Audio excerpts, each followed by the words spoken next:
Thank you. Thank you.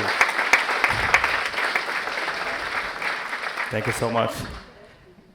When Paul invited me to be a speaker this year, I recalled my potato talk last year. I was there last time. Thank you.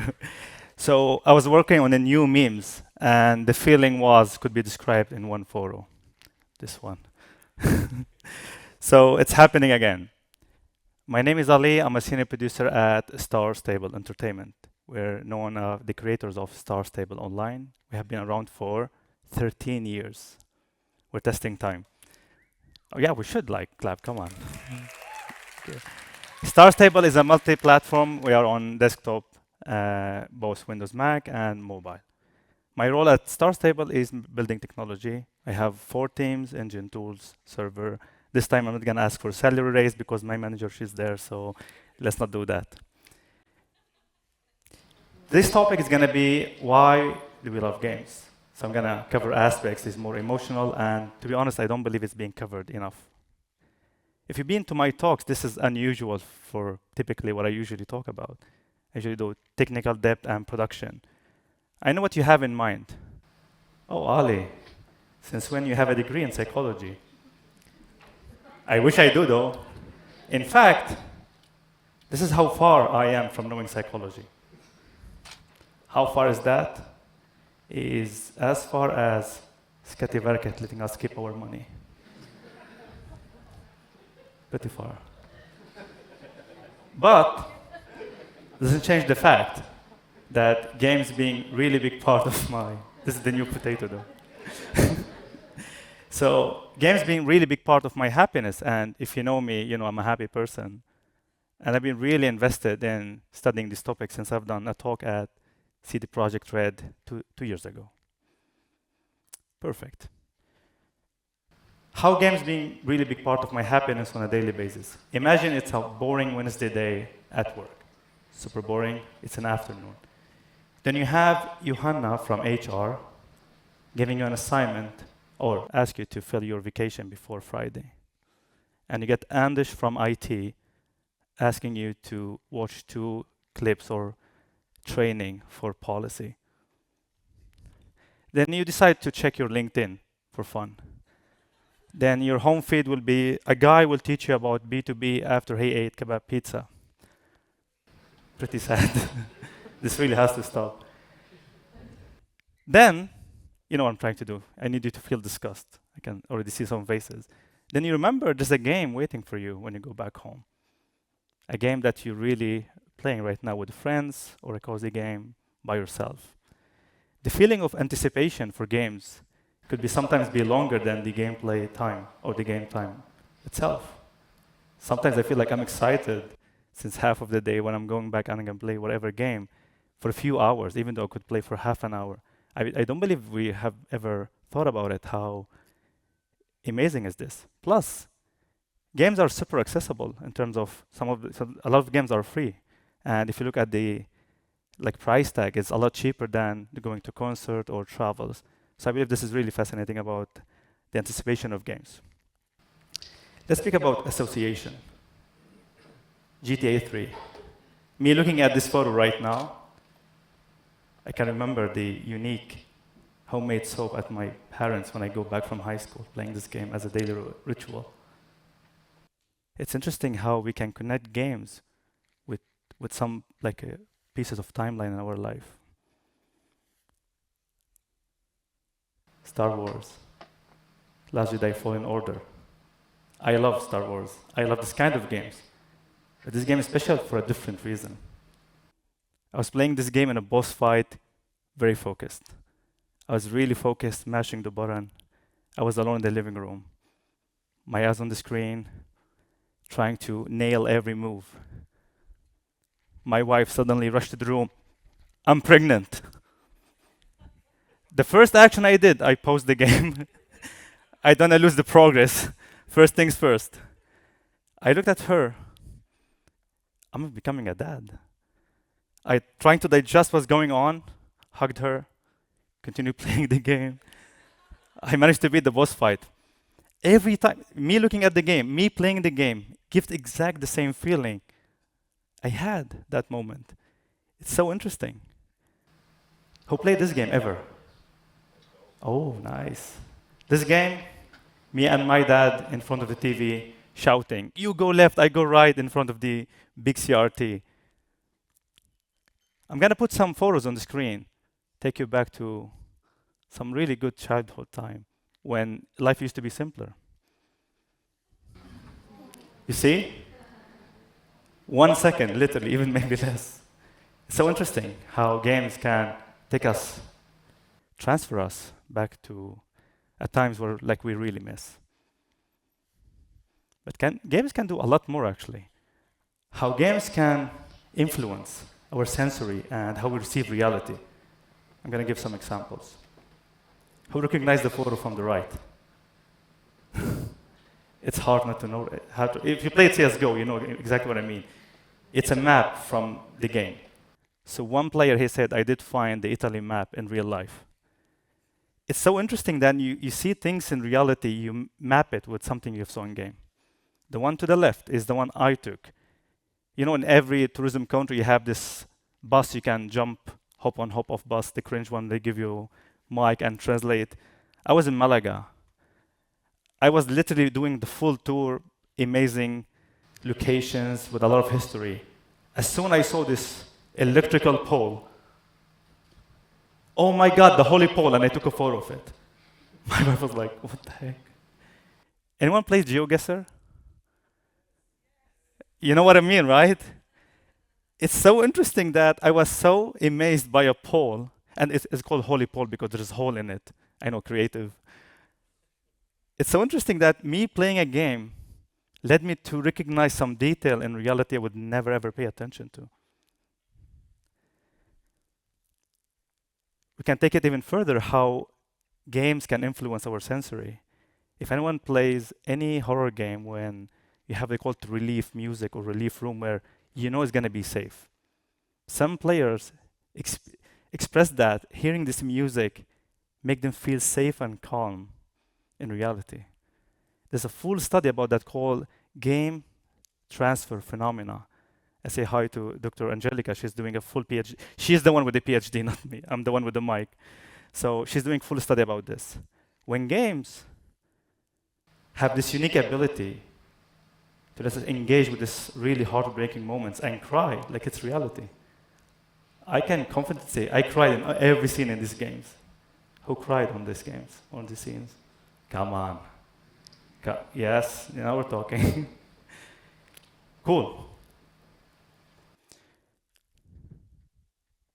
I mentioned how we can connect reality with games, how we can feel excited before even playing games. Let's take it one level deeper. Apex Legend.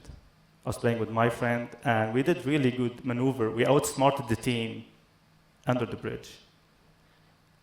After a few weeks, we were playing with a third friend. Hey man, you won't believe what happened. We were standing in there and was telling what happened in there. Then, wait a second. Are we building memories in virtual space now?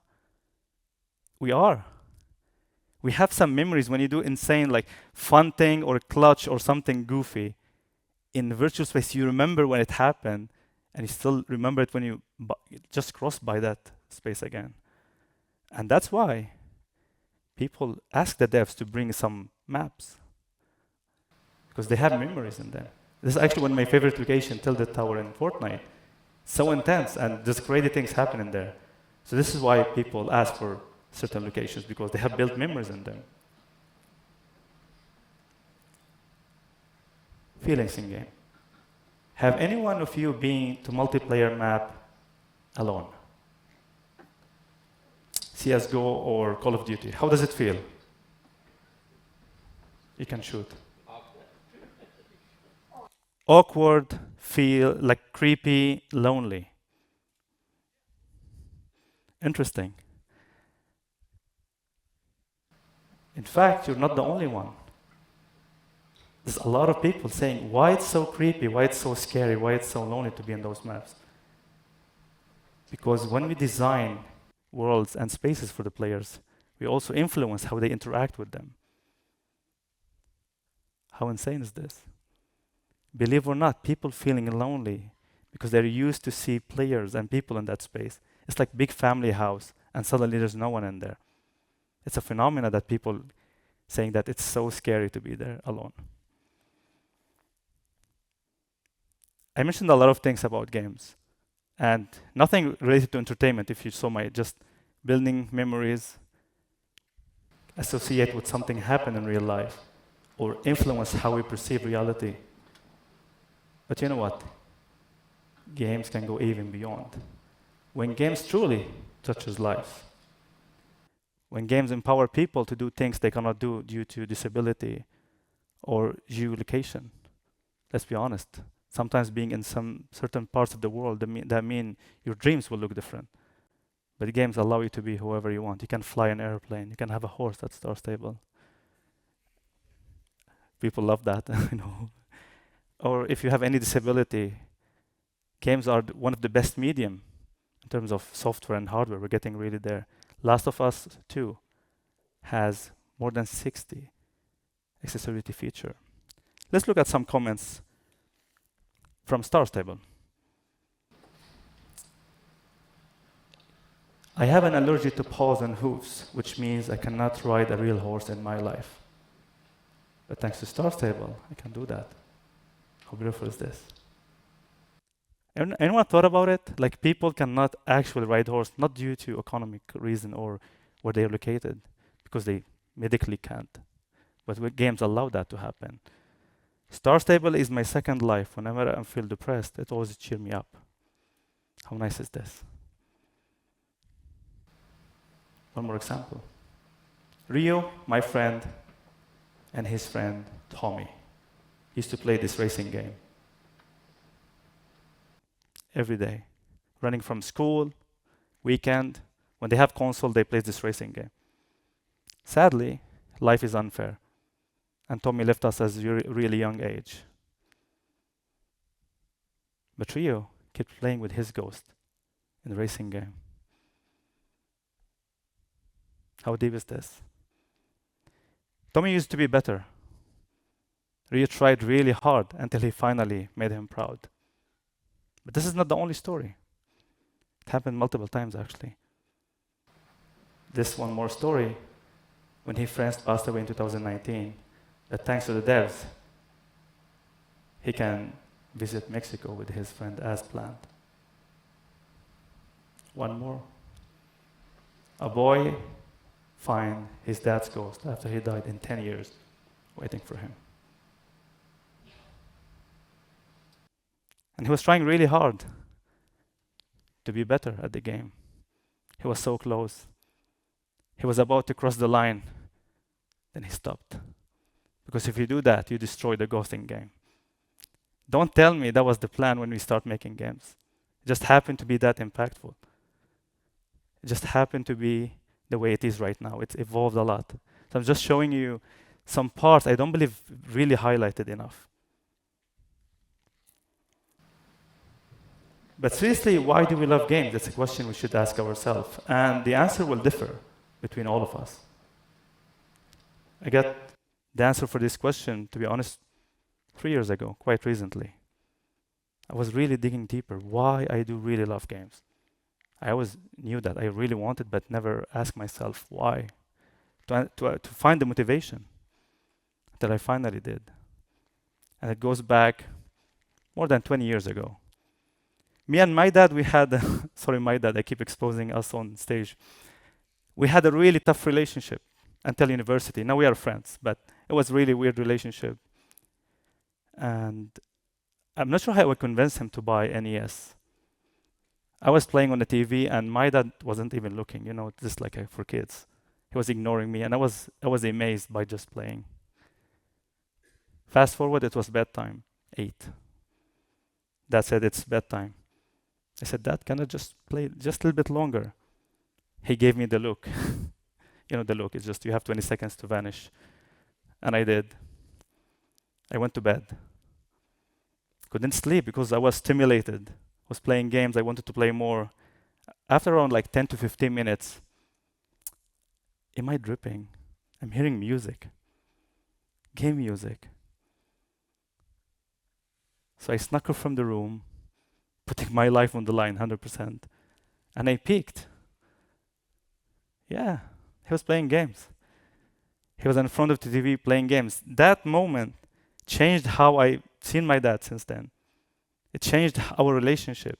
We started to play way more games after that on the all consoles we got. And I believe that was the real reason that I actually always wanted to work with games.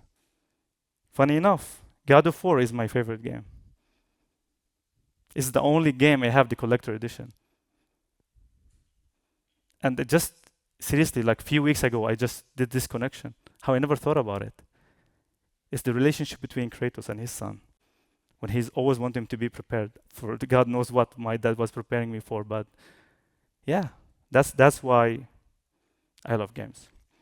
Before I move to the final words, I would just to say thanks to the amazing people on the screen, Angelica, Britton, Max, and Rio for giving me like time to bounce some ideas and helping with the presentation.